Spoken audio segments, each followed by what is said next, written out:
What you're going to hear about today is nothing short of a miracle.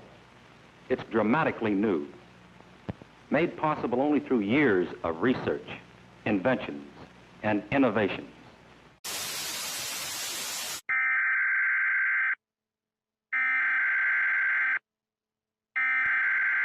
We interrupt our program to bring you this important message.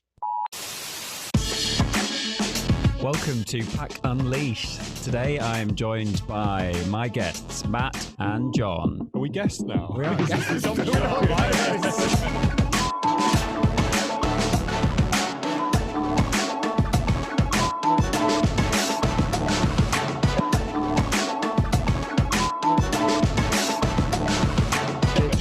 So much energy. Okay, guys, I think that brings us to an end. It's the most tremendous experience you can have. And now, a word from our sponsor.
Hello. Hello, everyone. Welcome to the first ever Product Unleashed.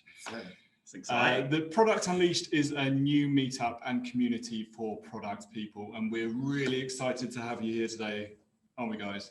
We are actually Cue the pub. So before we get fully into the event, I thought it'd just be good for you to get to know us, your hosts. We are Pack. My name is John, and I'm joined by Matt and Dominic as well today. So what do Pack do? Can we have the next slide, please, Maestro? Thank you very much. So Pack is a design and innovation consultancy, and we help teams to launch their product ideas and solve big challenges. We also have a big soft spot for this guy, Flavor Flav, yeah boy. Yeah, he's a legend. Every presentation so far. Every presentation, he is a master of time, and we love Flavor Flav. We love a time box, don't we? How do we help teams doing what we do? Next slide, please, Maestro. We do stuff like design sprints. We help people to build digital products and realize their ideas. But enough about us. Let's roll on to have a little chat about our sponsors and collaborators for the event. That is Silicon Brighton. These guys are doing some amazing stuff in the meetup scene in Brighton and beyond as well. I know a lot of you are joining us from all over the place, and that's totally cool. These guys are doing stuff, tech meetups and all kinds of other stuff. Check them out, siliconbrighton.com. Big thanks to the guys there. Without them, today would not be happening. So thank you very much, guys. SiliconBrighton.com. Thanks, Silicon Brighton. Yes, thank you, boys. So much. There you go. Okay, so let's talk about why Product Unleashed. Why did we start Product Unleashed, guys? What's the reasons? Well, they're up on the screen. Right, we So listen, there's many reasons why we started Product Unleashed. Here's just a few. We're looking for a great way to bring people together, to work better together. We're looking to bring industry leaders in front of you in the world of, from the world of product. We're looking for kind of peer knowledge sharing. And we just want everyone to bring their knowledge into the community and help us build out the ultimate product toolkit filled with knowledge bombs as well. So that's a little bit about why Product Unleashed. Next slide, please, Maestro. So Here we go. So this is the agenda unleashed for today. So in a few moments, we're probably running about a minute or two behind, but that's all right. We're going to meet our speaker, Richard Banfield, and then he's going to go through his high-performing product team's talk. And then we're going to do a bit of a Q&A curated by us. I bet you can't wait for that. I'm sure it's going to be super duper. It's going to be so smooth. You should definitely stick around for that. And then we've got a little special surprise announcement as well towards the end. So please do stick around if you can. Free prize, did you say? I said a special surprise. Special surprise. And then around 1:45, you know, we've got a bit of contingency. We're going to do a mic drop and Pack will be out. So I think it's on to meet our guest then. Next slide, please. Here we go. Richard, here he is. Hello to Richard. So a little bit about Richard before we bring him in. Richard is the Vice President of Design Transformation at InVision. He has authored many books, including Enterprise Design Sprints, Product Leadership, Design Leadership, and Design Sprint. Formerly, Richard was the CEO of product design agency Fresh Tilled Soil. He originally studied biology, and he was a dive instructor on the Islamic Republic of the Comores. Hopefully, I've said that right. So, Richard, are you with us now? Can you hear us? I am. Yeah. Hey. Excellent. So Richard, good to have you on. Thank you so much for joining us today. Yeah, it's my pleasure. Thank you for inviting me. No worries. So Richard, where are you joining from us from today? Just outside Boston. So the other Silicon Center on the coast, except on the other side of the pond. Yeah. Where MIT is and all the smart people. That's it. That's it. So from Boston to Brighton, and obviously we're English, so we're going to ask you, how's the weather there today as well? What's going on? It's pretty English. It's overcast and cold. So just how we like it. Yeah, you feel right at home here. We need to move to Boston, guys. We definitely feel right at home there. So let's talk a little bit about your talk, Richard, high performing teams. Tell us a little bit about how the talk came about. So it's the combination of two things. One is, as you mentioned, I've been authoring books for some time now, and I've been really, really fortunate to be able to talk to such a huge range of hundreds of product people, design people, just generally people in the product space. Yeah. So there's all that anecdotal conversational evidence that has come out of that over the last years. But then one of the things that my team does at InVision is we are responsible for the design maturity assessment, which is a product that allows us to go and assess all these amazing companies that we worked with. So everybody from Fortune 500s all the way through to startups. We've done assessments with about 2,300 companies now. So about 8,500 surveys, individual surveys. And so we've got all this evidence, and all this evidence is now like helping us understand that anecdotal stuff has real data to support it. And that's where this talk comes out of. That's all of the evidence from these talks, these conversations, these insights that we get from these from the data, all compiled to like, well, what actually makes a team work? Yeah, brilliant, awesome. We're super excited. Yeah, we can't wait to hear I mean, more. there is one thing I feel that we should bring up first. Go. That hat. That hat. You have out-hatted John, which is a rare thing. I went pretty minimal today. But you've got, Yeah, well, I mean, you had you got the Flavor Flav slide up, and I was like, well, come on, let's get it all happening. Right, when you see us next, we're all going to be in We're like, Oh, there we go. That's it. That's it, Richard. Shall we do this, guys? Let's go. yeah, let's do this. Cool. I think it's talk time then. Thank you everyone for joining us. We're going to hand over to Richard now for his talk, and then after the talk, there's going to be an amazing Q&A, and then some special announcements and stuff. So, without further ado, over to you, Richard. Thank you. Cool. Yeah. Excellent. So the talk's called Organizational Underwear, and it's a little tongue-in-cheek because the idea here, of course, is that we're looking at the things that happen behind the scenes, the things that are not obvious to all of us as we go through our day. And what our work has allowed us to do, our research and our investigations and our interrogations into these companies has allowed us to look deeper into these teams than we ordinarily would see on a day-to-day basis. So I'm going to share a lot of that stuff with you. And I'm hopefully going to expose a little bit about what makes a great team work.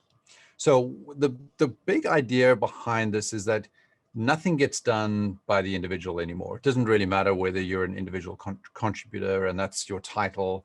You're working with a team, you're working with others, you're taking inputs from other people, you're pushing outputs to others, and you're collaborating and cooperating to get stuff done. And that might seem like an obvious statement, but think about how difficult it would be to do anything by yourself. So the skills that we need to have as team players are really critical now. It's an interesting, complex space that we live in right now. And the reality is, it's hard to work with other people. It might seem like one of those statements that you say, no, I work with people every day, but how many of those interactions are positive interactions or interactions that you can feel good about? How many teams have you met that are always doing the right thing and just crushing it? And the answer is not many of them. They're all struggling. They're all trying to do their best, but we don't really know how to work with each other, especially now that we've got all this change going on, COVID, or almost post-COVID world that we're in now. And all of the inputs from that are leading us to have to adjust the way we work and make new affordances for the things that we do each day to get through this, just a normal day, just like working with other people. And one of the things that strikes me as being a key challenge for anybody right now is trying to understand what it's like to put a good team together and then keep that team assembled in a way that maintains and sustains the positive working environment that's required for us to actually ship product. And that's what we're going to talk about today. So as I mentioned in the intro, we did this design frontier, the new design frontier research, and we've been able to add to that over the last couple of years and just increasingly get more and more data on what it actually means to be a working, high-performing team. So why is it difficult to work together? Well, the big thing, of course, is that we have to get alignment on so many different things. Like we got to get, aligned on where we're headed, like the vision, the mission of the company, the product itself. We've got to have agreements around how we're going to structure our teams, what kind of principles or values we're going to use, what methodologies we might have. And then, of course, all the utilities and tools that we're going to need to get stuff done. We've got to agree on all this stuff. So it's just a lot. It's a ton of stuff that we have to figure out together, and we have to do it over and over and over again, right? These are not agreements that you just make once and then move on. These are agreements that you have to work on a lot. So we're going to focus on those kinds of agreements. We're going to focus on what team agreements are required. And then we're going to talk about how those teams get to a point where they can say, hey, let's actually do this more often. Let's do this kind of agreement stuff, this alignment stuff on a more regular basis, because even though it feels a little messy, it's actually working. So what kind of agreements are required for us to do the work we need to do? Well, we got to agree on what metrics we're going to use. How are we going to measure ourselves? We've got to work around a planning horizon. In other words, a roadmap. What are we going to do each day or each week or each month? How are we going to shape the work that we have?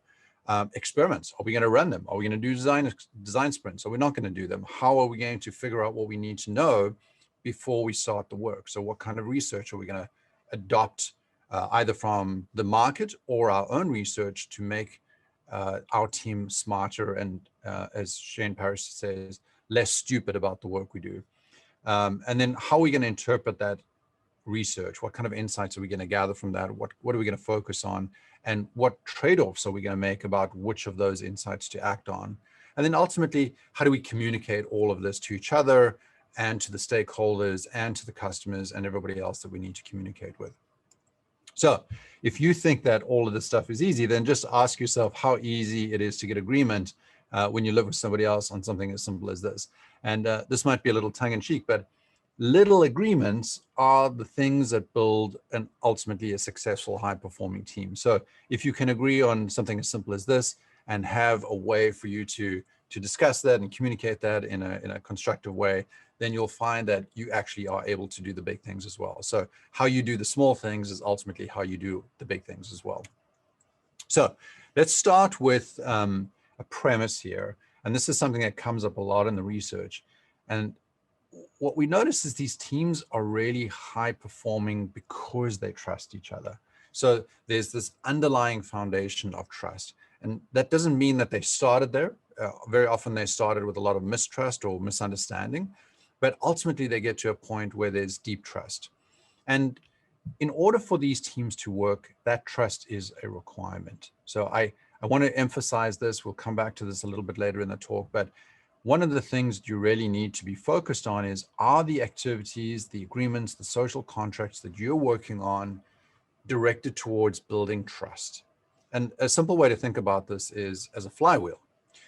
Teams need to come to an agreement on what it is that they're going to do and measure and communicate, etc. And then they're going to look for confirmation signals. They're going to look for ways to say, yeah, that's working. That agreement is actually something that's sticking, or that is something that everybody is in agreement with and is continuing to behave around that agreement. And they're looking for those confirmation signals. Of course, if they don't get those confirmation signals, then you get a breakdown in trust. And as this moves around, the more confirmation signals you get, the more likely you are to have an expanding trust. And that expanding trust leads you to then take those small agreements and expand on them and make larger agreements. So this also means that your appetite for risk increases as well. So you might start with small decisions that allow you to manage small amounts of risk, but then as the trust increases, you're then willing to take bigger bets and expand your trust. And that ultimately leads to new agreements, and those new agreements lead to more confirmation signals, and that drives the flywheel. So this is an important backdrop or a foundation to all of the things we're going to talk about today. And think about this in your own team. Do you have trust? Are you able to create trust? Do you feel like you are behaving in a way that drives trust, or that your team is behaving in a way that drives trust? So these are really important questions for you to ask, and ultimately signals for you to look for. So what are the specific agreements that allow teams to work together? We're going to talk about 4 of them today. Now, there are more, but these are the 4 that come out as being either the most important or the most frequently observed. So interpret that the way you want, but these are the 4 agreements that we see most commonly in these high-performing teams. So the first one is, there's this shift, right? There's a shift from being just a factory where you just make stuff, a feature factory, as some people describe it, towards actually working towards some kind of outcome, right? There's a flow efficiency there. And that flow efficiency, it has a lot of characteristics we'll talk about now. But the idea is you're moving from this idea where a human being is a mechanical object that fits into a machine and performs a task, towards a human being is a decision-making vehicle that allows better velocity to happen within your organization. And velocity is, it's not just speed, right? It's speed towards a goal. So I have a 4-year-old, and that 4-year-old can do a lot of speedy things. They just run around in circles, but they're not really going anywhere. So the difference between talking about speed and velocity is a kind of subtle thing, but it's an important thing, where these flow efficient teams talk about moving faster towards an objective versus just moving faster, for the sake of moving faster. So what does this look like? Well, it looks like more interaction between the individuals on the team. So these teams are flow efficient because they're able to discuss and partner with each other in a way that allows more clarified communication, more clarified alignment around all the things that matter within the organization. So they're getting together, they're working together. You're going to talk about how we do that a little bit later. But all of this happens in a cross-functional way. They're bringing the team members together to make sure that there are no silos or breakdowns in the communication. And what's really interesting about flow efficiency is that you can actually see it, right? It's not just an idea, it's something that you can break down and look at and in any team and say, yeah, this team is flow efficient, or this team is not achieving that. They're still resource dependent, or they're focused on being a feature factory. So the things that you want to look at here are, do they respect time? So time is an important constraint for these flow efficient teams. They don't pretend that they can just make up time. They don't have these kind of like ridiculous ideas on, oh, we'll just keep changing the time frame that we're working in. They use time as a constraint, and they work backwards from that. They say, well, what do we need to do in this month? And they work backwards from that instead of just starting with a scope and trying to, shape it into the, whatever time is available. They're also inclusive, right? They bring the right people in at the right time. This is both inclusivity from a diversity point of view and also inclusivity from a domain expert point of view. They're bringing in the right people at the right time because they know that that knowledge matters. And in a way, this is a cross-functional type of behavior. They're cross-functional more than just name, though. They're actually bringing all those people together from the beginning, and they're acting in a cross-functional way in which they are communicating cross-functionally throughout the process. They also adopt process, which is very dynamic. So it's time-bound, but it's also dynamic in the sense that it can change and adapt to the environmental changes or the context of the situation. So they might say, well, we're agile, but we're agile-ish, or we're lean, but we're lean-ish. We're using the things that are most relevant to our group or our product or our marketplace at this right time. They're not just taking the dogma from whatever consultant told them to behave in a certain way and doing it just like the book. They're less textbook focused and they're more framework focused. They're also looking at outcomes versus output. So they're not measuring themselves by how many wireframes they created or prototypes they made or how many lines of code they wrote. They're measuring themselves on, did they achieve something that solved a problem? Did they answer a question? Did they deliver something to the customer that the customer actually values? And of course, this means that they're problem-centered, right? They think about the problems deeply. They don't just assume things. And instead of saying, well, we have a solution, let's try and force that solution into our customer's life, they're saying, no, let's actually find out what our customers care about. What is the pain that they're trying to solve? And let's go and figure out what that problem is first before we do anything else. Ultimately, this flow efficiency leads to confidence. Confidence the team can then use to create more trust. And what's really interesting about this is that the research shows that this is a common practice amongst all these high-performing teams. And of course, you can practice this in a design sprint. Now, I'm biased because I've been working on design sprints for some time, but design sprints are actually a nice little, a mini version of flow efficiency that anybody can try out or practice in a very short space of time. So on average, design sprints tend to be about 4 or 5 days. Some are even shorter now, but just think about that. You can practice an entire flow efficient operation in just a week. So you can see what it looks like. You can see what it feels like. Your team can get immersed in this, feel that confidence, and then say, oh yeah, that's something we want to do more often. That's something that feels good. Let's then go beyond this. So a design sprint isn't an elixir to all your problems, but it's a way for you to immerse yourself in that experience so you know what flow efficiency looks like. And then once you've experienced that, you can go and try that on more often. So the next thing that we see in these high-performing teams is that they start together, right? They are working from the beginning as a group. So that means that, let's say you're a bank and you've got a regulator on your team. Don't wait until that regulator is at the QA process and trying to just kind of sign off on something that you've been working 6 months on. Bring that regulator in, have that person sit on the team in that very, very first meeting. Have your QA people, have your engineers sit in on those design meetings so that everybody can get aligned very early on. Now, it might feel a little bit expensive to have everybody in those meetings, in those early meetings at the beginning, but that alignment in the beginning helps you create more velocity throughout the process. Getting that understanding means that you will have more communication, better communication, and more understanding of where you're ultimately going. So the way to think about this is like this. So let's assume you're using the double diamond model. You've got some discovery work, you've got the definition work, obviously then moving into development and delivery.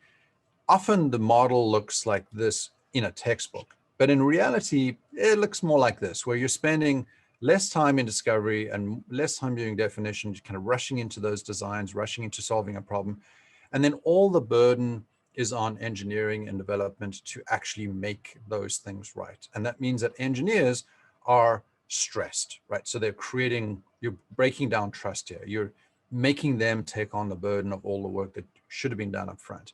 Instead, bring all those people that are part of that development, engineering, and delivery process and put them at the front and say, hey, let's talk about what might actually happen further down the line. So what you see is this, right? You see that alignments that don't happen at the beginning lead to big problems at the end. This is a kind of a, a typical furthest metaphor before. If you launch a rocket and it's 1 inch out of, out of calibration when it leaves the Earth, by the time it gets to where it's supposed to be, it's going to be miles and miles apart from its destination. And that's exactly what we're doing with these teams, is that we're not getting alignment at the beginning. So we're actually asking the team to bear more of the burden further on.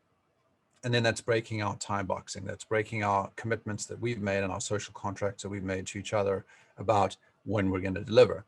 So ultimately, getting a little bit more expensive at the beginning and working together at the beginning helps everybody get better trajectory, but even better velocity through this process. Third thing is, these teams really spend a lot of time investing knowledge, relationships about each other. Like, who am I actually working with here? Who are these people that I need to be passing work back and forth from?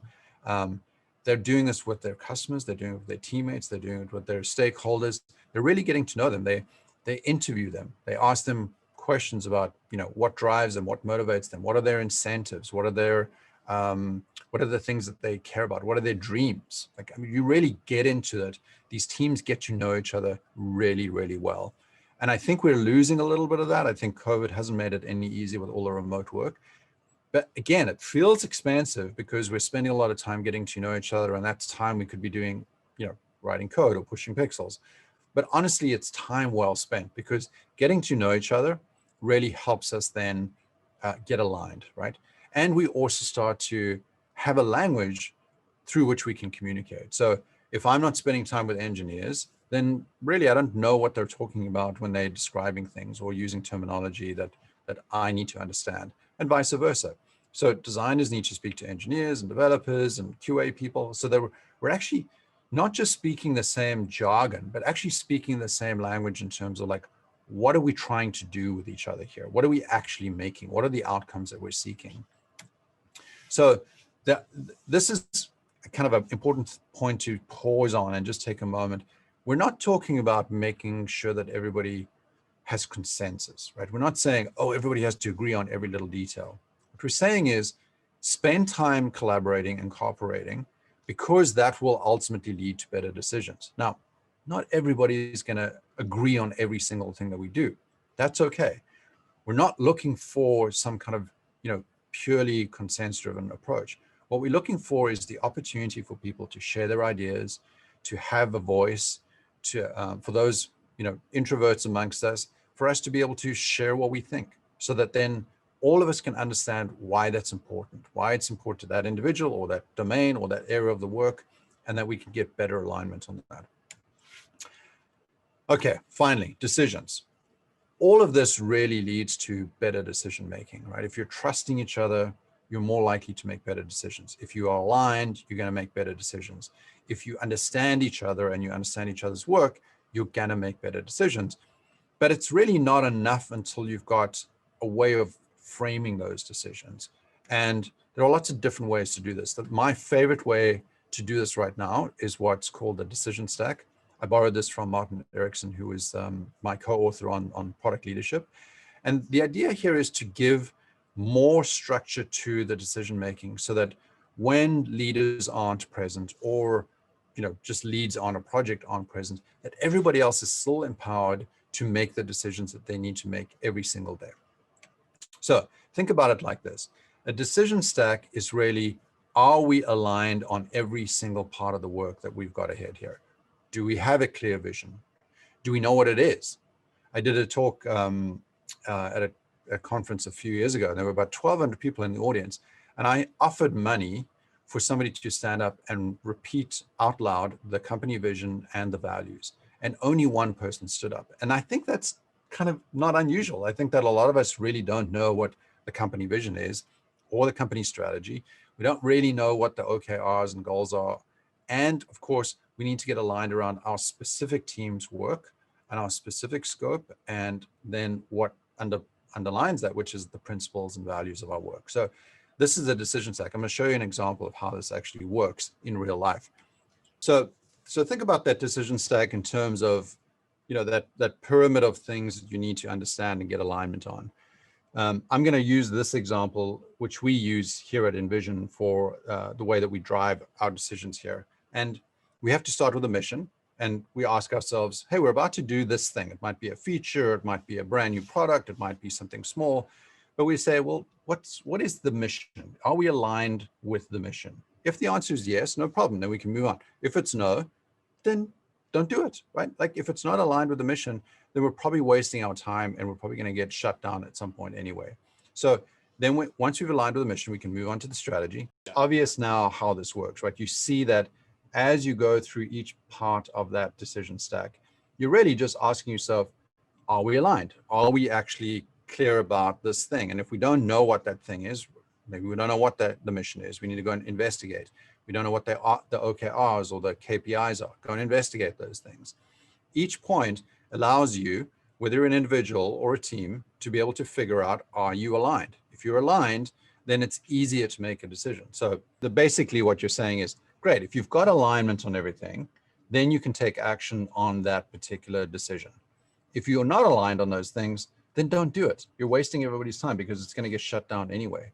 So that decision matrix, that decision stack, plus something as simple as like writing a one-pager is a very, very easy framework that we know works because these high-performing teams are using them. So try that, and that'll help you and your team get aligned really quickly on these things. So what do we learn here, right? Flow efficiency is important. We know that friction is the enemy, and we are not just mechanical objects that fit into a factory. We need to be seen as decision-making, people. We're people who make great decisions, and we're creative, and we've got great ideas. So let's bring that into flow efficiency. Basically, what we're doing, we've learned that flow efficiency is really important, right? We want to make sure that we are aligned on that. We want to make sure that we're starting together, working together, continuously sharing and aligning throughout the process. So not just cross-functional in name, but actually cross-functional in the way that we show up and behave and communicate every day. We also learned that it's really, really important that all of these activities lean towards building trust, right? That's the thing that creates confidence, that the thing that feels good for the team and for the organization ultimately is believing that they can trust and rely on the people on their team. And then ultimately, decision-making speed and decision-making accuracy is really important through that trust-building process, through that increase in velocity, because the better decisions we make, the more accurate those decisions, the less stupid we are. And ultimately, that's the goal, right? We want to make fewer risks. We want to make fewer mistakes. We want to make the right kind of mistakes. If we're going to make mistakes, let's do them in an experimental environment where we can actually learn from those things instead of finding out 6 months into the project that we should have made a decision early on. And then also, it's probably obvious to everybody, but this isn't easy stuff, right? It's easy for me to present this and say, go and do it, but it takes time. It takes a little practice, and it takes effort on the behalf of the whole team to make it worth doing. It's just not something that's going to happen immediately. So try out little ways to do this, experimental ways, like a design sprint. That's a great way to experiment with the way that we've just discussed, where you're working in harmony with the whole team to create an outcome. And try that on for size and see if that works for you. And then you can start building on that. And don't expect this to happen overnight. It will take a little long, more than a couple of days. So ultimately, what I want to finish with, and I want to say is, this feels a little counterintuitive and expensive and messy at times, but it does work. We have the evidence, we have the research that backs it up. Take time, invest in your team, get to know them, invest in aligning yourselves, and ultimately that'll lead to high velocity. And that is it. Thank you very much, Richard. That was brilliant. Sorry, everyone, for the slight technical hitch with the slides there. But ever the professional, Richard, you absolutely wrote it out brilliantly. I was To be honest, we were like, is he meant to? Yeah, is this like You did such a good job.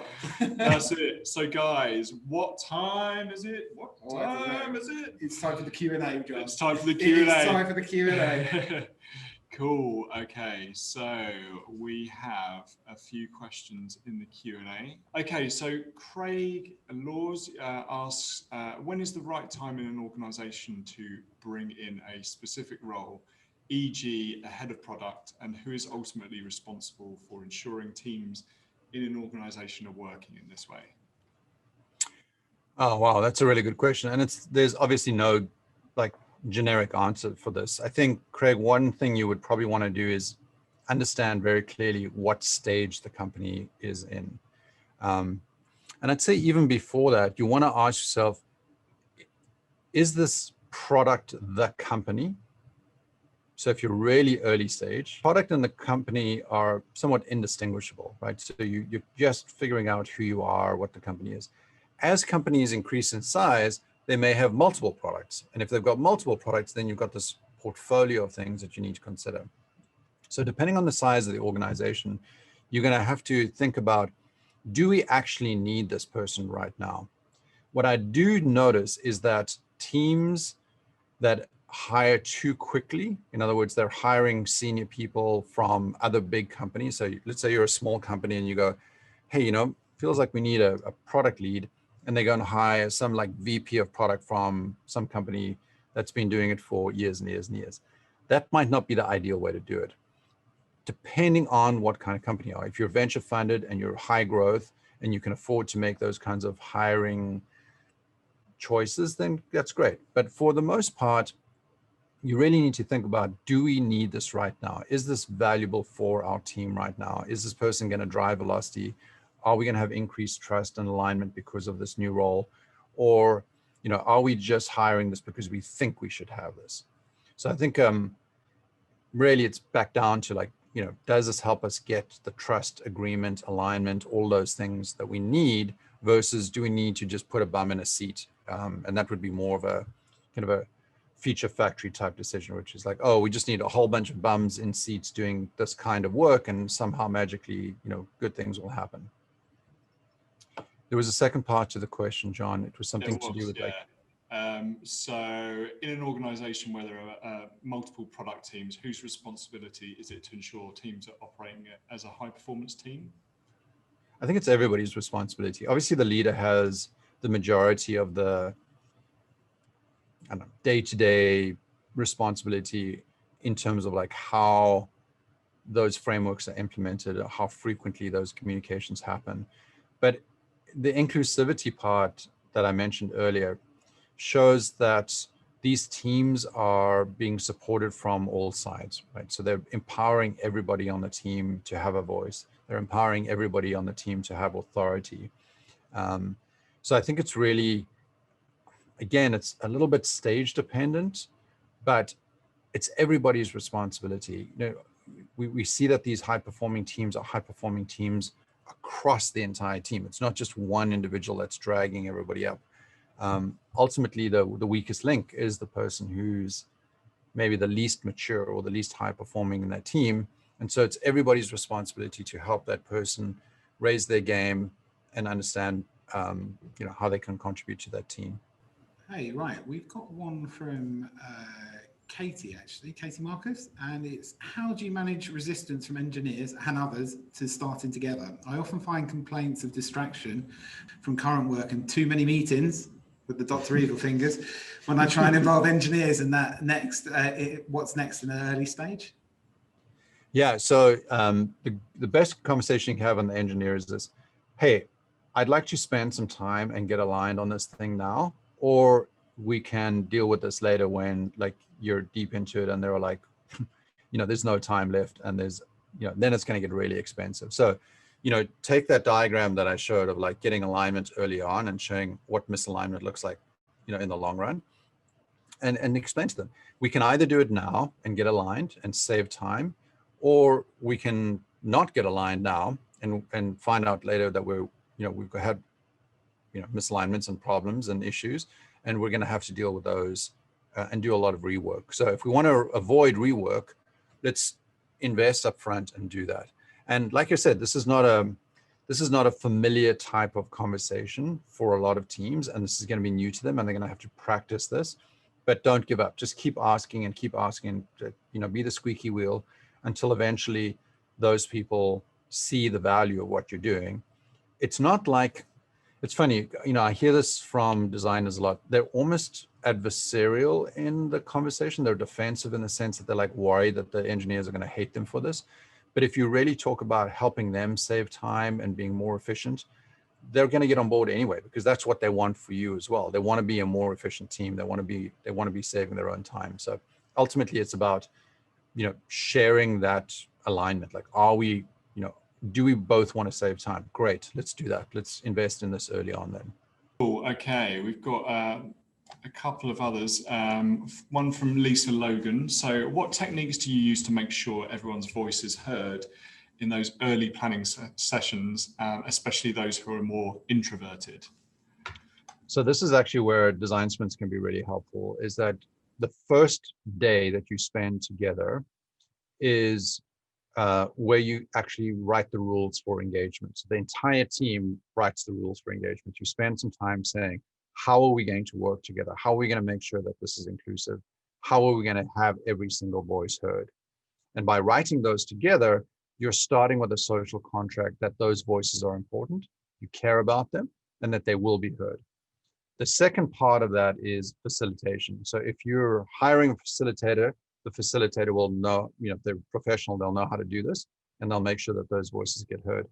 If you're new to this and you don't have a professional facilitator, then what you want to do is elect somebody on the team to be a facilitator, and their role is to make sure that all those voices are heard.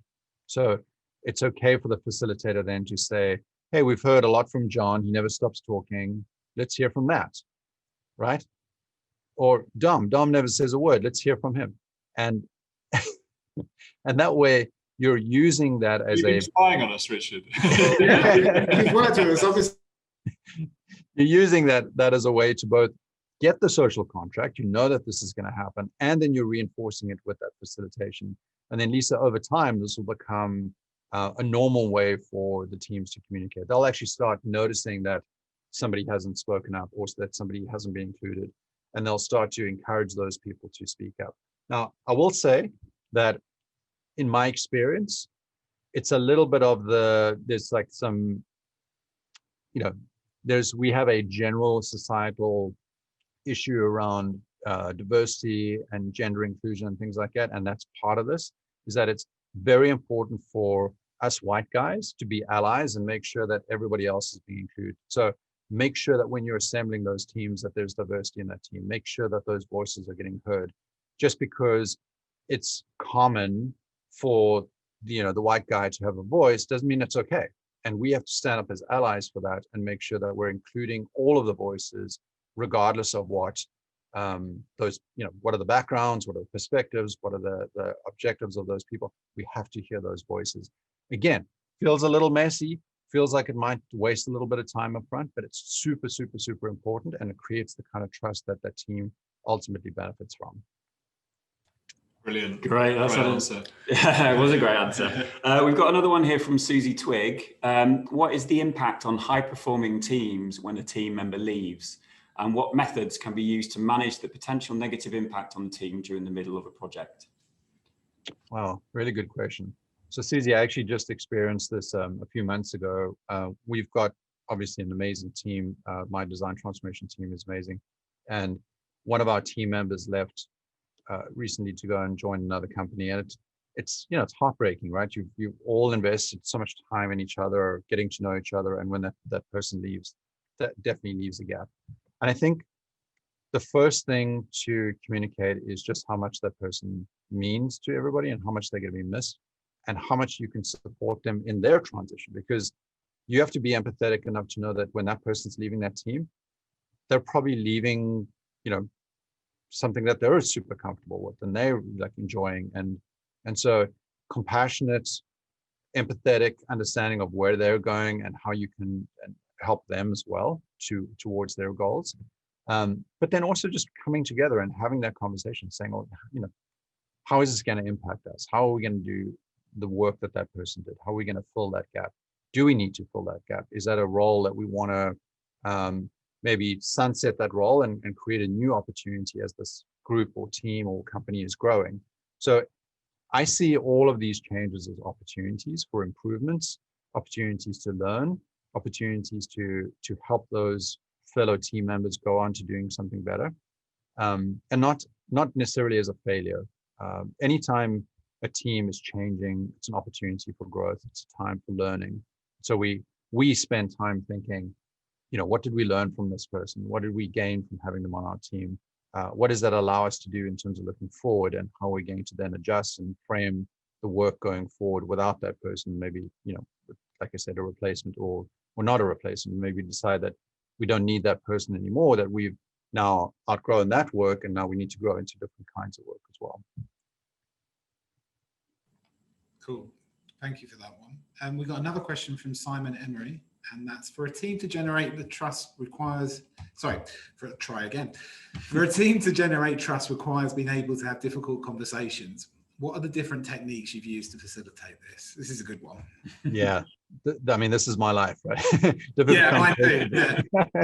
So I'm currently working on a coaching framework that ultimately I hope is going to be a book one day, and it's called Gentle Leader, or The Gentle Leader. And what I've noticed is that difficult conversations are traditionally done without any thought or compassion, right? So let's say you got to let somebody go, or you've got to have a conversation about somebody's opinion or the way that they've shown up or their behavior. We tend to be, we fall into this trap of saying, well, we just have to tell that person. We just have to tell them what they're doing wrong, or maybe in some cases just ignore it completely, but tell that person, and then somehow they're going to adjust their behavior. But I think the conversation that we really need to have is, why is that behavior happening? Why is that thing, whether that's somebody not performing, or maybe it's not being able to achieve certain goals? Why is that happening? And the why questions often lead us to better answers. Like, maybe it's the team culture, maybe it's the leader. I very often look at myself and say, what am I doing as a leader that makes it possible for that kind of behavior to exist? Does that person feel supported? Does that person feel understood? Is this person even the right person for this team? And if not, how can I help them move on to a better role or a better team? And I've very, very rarely had to fire somebody. What I normally do is do some work around that person's personal goals and their career, and find out that maybe we're not aligned. Maybe that person isn't the right person for our team. We love each other, we get on, we collaborate, but they're just not as invested as they need to be, because they've got their sights set on a different kind of path. And in that case, I'll do everything in my power to help that person find a new role, whether it means reaching out to my network, my social media network, or my direct network, and helping that person find the right role. That's a much better way to have a hard conversation than saying, you're not behaving, you're not doing the things that we want. The other key thing is to make sure that these conversations are made objective, using those things like the decision stack or team principles. So that way, I'm not saying, hey, Richard thinks that you're behaving in a bad way, or I don't like what you did there. I can say, you're not doing the things that we agreed to as a team. As a team, your behavior is misaligned with the mission of the company. It's misaligned with the principles that we've agreed to work on. That way, it's not me against them. It's these things were agreed to. These are the social contracts that we co-authored together. And now you're not participating in that. Why is that happening? Is that something that is it a misunderstanding of what those principles are? Is it a misunderstanding of what the mission or strategy is? Or is it just that you don't want to be here and we need to talk about that separately? So making it more of an objective conversation and less about my opinion versus your opinion makes those hard conversations much easier. Awesome, thanks Richard. We've got another one from Jack M. With a young team starting with little experiences, what would be the one main thing we focus on? I think design first or functionality was his question. And Jack, is you saying we also have a core software building a SaaS offering? Yes. So Jack, like I said, you know, at this stage, your company and your product are probably indistinguishable, right? You're pretty much the same thing. It's not like you have a portfolio of things. So you can really get 100% focused, right? You get very, very focused really quickly by asking, you know, what is our vision? What is our mission? Getting that decision stack, something visible and something that's very explicit so that anybody can point to that on the team and say, I know why I'm here. I know what I'm doing here. I know what my role is here. I know what decisions get made every day. I don't think that early stage companies need to have the kind of vision or mission or strategy that is so cast in stone that, you know, like an enterprise might have for like a 2 or 3 year strategy, because you're still trying to figure that stuff out, right? At this stage, you don't really know what all of those things are, but you still need to express them. You still need to have a version of them, even if it's an early stage version, so that you can say, hey, you know, this is where we're going for now. Until we get evidence that's going to move us or pivot us to another direction, we need to focus on that. So Jack, it's really important to have those conversations. Like, do we know why we're here? Do we know what we're trying to do? Do we have a vision for that? Is it clear what that vision is? That helps you then get that team building the kind of trust and alignment that you're looking for. And then you can build on that, right? So like I said, in that flywheel, you start small and you build on that, build on that, build on that, and you get more aggressive about the risks that you want to take bets on. Got another one here. We've got another one here from Melody McCord, I think that's how you say it. What are the methods that you apply to create little agreements, and how do you get people to stick to what they've agreed to without being too arduous? Again, this is a lot about that objectivity, about creating the space for people to have conversations about the kinds of social contracts or agreements that you're having. So Melody, what I would do then is I'd run something not quite as fancy and time consuming as a design sprint, but I'd do like a day together where you sit down, you know, just get together, work together around those little agreements, have a social contract in the sense that you can actually write those things down. So we often just write them down as principles, or we'll write them down as a charter. And then that becomes the thing that we reference and go back to time and time again and say, well, what was the agreement here? What did we agree to do here? And do we need to adjust that in any way to allow for new evidence or new changes? So the small agreements really are small conversations that get increasingly more and more, they take on more risk, but the small agreements really are just good conversations. And the leader of the team, in my case, it's me, needs to create the space for that to happen, allow for those conversations to happen, surface the tensions by asking hard questions, you know, affirming that everybody understands it, affirming that those voices are being heard, that there isn't dissension, that we do have an opportunity to voice our opinions. Even if we don't agree on every little detail, we still need to have the conversation. I still want to hear what you think. I still want to hear that you have a perspective on something and that we've heard that perspective. Cool, thank you, Richard. I'm going to sneak a little question in from me, actually, because I'm that kind of host. But you talked in when you were going through everything about alignment and getting people in and getting people aligned at a senior level. Have you got an example where you managed to get very senior people in a room for a sprint when there's pushback from them? Because that's something that is experienced. Yeah. So what I do with senior people is, because I assume that when those people get together for the first time, let's say it is a sprint environment and they're getting together for the first time, I assume that they think they need to do the job that they think they need to do, which is to have an opinion about everything, right? So if you're a senior person in a company, almost by the nature of that role, you're expected to have a perspective and make decisions, right? That's what you get paid for. You get paid to have a perspective. You're a domain expert or you're a key decision maker. And so you're getting paid to do that. So senior people showing up for a design sprint on day one are going to bring that. They're going to show up with that.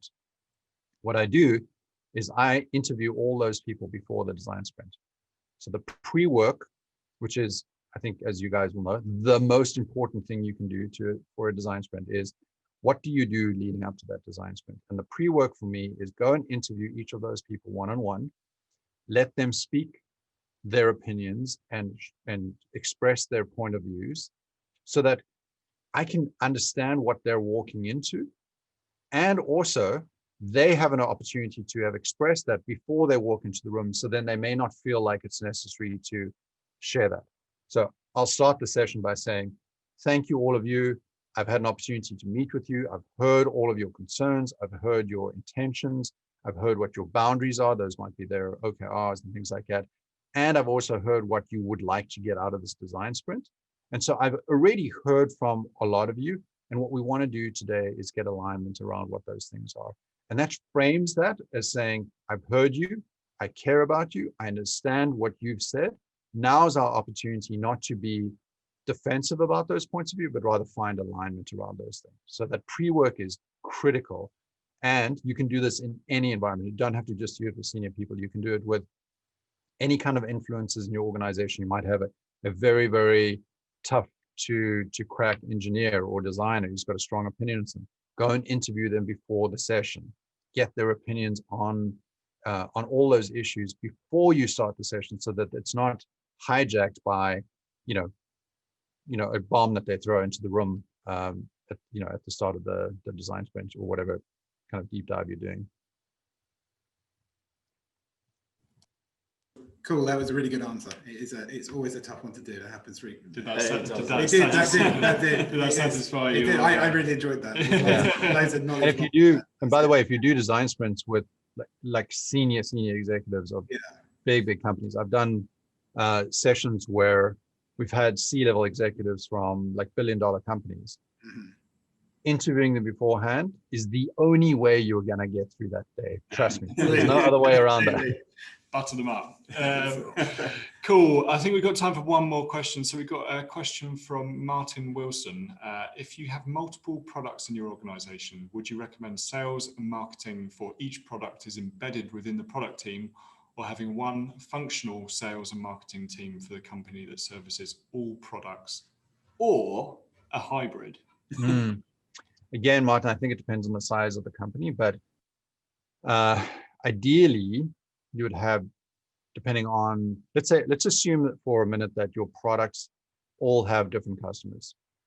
If they all have different customers, then you're definitely going to need different sales motions. And in that case, you're going to need different marketing and sales. If, however, all of your products have the same buyer and user, then you can have a single marketing and sales team embedded with your product people, because the buyer motion, the sales motion is going to be the same. It's just a different set of products. So similarly at InVision, we've got, our key buyers are the people on the design team, the product design team. And so those people are generally buying the same stuff from us, even though it's different products. So we can have a single sales team, a single customer success team, a single marketing team. But if you're a Tesla, for example, and you've got multiple products, then each of those products is a different buyer. The person that buys the Model X is not the same person that buys the Model S. So you may want to have a slightly different way of reaching those people. And maybe Tesla's not the best example, but you get the idea. Like, different teams are dedicated when the customer is different, not when the product is different necessarily. That's great. Thank you so much, Richard. That's a lot of questions answered. To all those people who did not get their questions answered, we'll try and address those after the session, and we'll put them up for you. Sounds like a blog post, John. Yeah, it does sound like a blog post. Might well be in touch, Richard. Brilliant. Thank you so much for your time today, Richard. Thanks so much. Yeah, you're welcome. Thank you. Thanks for coming. Many back round of applause. See you guys. Yeah, it's brilliant. But it's not over yet. It's not over yet. It's not over yet. Oh no! Even though Rich is gone, Rich is left. Oh God, he's gone. It's just us. It's just time left to say thank you to our guest today, Richard Banfield from InVision. He's been an absolute legend. Thank you to our collaborators at Silicon Brighton. And also thank you to you guys for coming. Without you, there would be no event as well. So thank you very, very much. Wait, guys, did we say at the start of this that there was going to be... Don was talking about gifts, I think. An extra special extra special announcement. So if you're hungry for more Product Unleashed goodness, like this pie-faced man here, we will shortly be doing another event. So next slide, please, Maestro. Our next event is on the 29th of January. We're just going to leave this up for a minute. You can QR it, and we'll also send this out to you guys as well afterwards. Please do not make Shia LaBeouf any more angry. What are you waiting for? Do it. That would be great. And also double special announcement as well. Something else. Oh, Wow. Hey. So off the back of all this, we decided that we set up a Mighty Networks community place for Product Unleashed, and that's a place that we're going to have as a private kind of network for everybody that's joined today to come and have a chat, meet each other, grab lots of free resources, get hold of Richard's slides, which is going to be the next thing on there. Richard's as well. Slides will be uploaded. And keep up to date with all the different types of events we do. I think, we're really excited about this, just having a nice place where, you can share knowledge and get to know each other and share things like different types of jobs in product and all types of stuff. So look, if you would like to be involved with that, scan the QR code. We will send out the link straight after this this session. Community.productunleashed.com. There, absolutely. Come and join the conversation. We'd love to see you there. And exactly.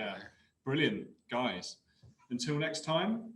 Perfect. Product Unleashed. I think we're out. Thank you very much, everybody. Thanks everyone for tuning in. Take care until next time. Awkward Zoom wave. Wave.